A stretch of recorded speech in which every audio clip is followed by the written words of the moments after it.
Isibhicongo saseMarikana sashiya izwe lishaqekile ngesikhathi kudutshulwa izisebenzi zasemayini ezingama-34 zasemayini ilonmini eMarikana ngesikhathi kuqhubeka isiteleka samaholo mhla ziyi-16 kuNcwaba onyakeni u-2012.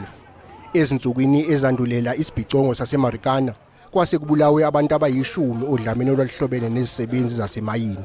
Kwaboshwa abasolwa abayi-15 ngokubulawa kwabantu. Babuyela enkantolo ngemva kokuthi isicelo sabo sokuthi kuhoxiswe amacala abo singazange siphumelele. Izihlobo zalabo ababulawa ngaphambi kwesibhicongo bazizwa beshaywe indiva. As the court resumes, my hope is that I wish justice to prevail. It's been long overdue and we still don't have closure about our loved ones that were killed before the 16th of August.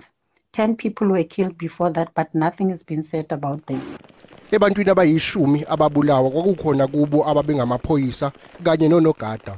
Amadoda angabasolwa abhekene noxhaxha lwamacala okufaka phakathi ukubulala, ukuzama ukubulala nokubamba inkunzi, kanjalo nokutholakala nezibhamu ezingekho emthethweni.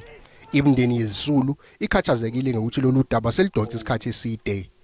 All we need is that the cases must be finalized. The perpetrators must go to court.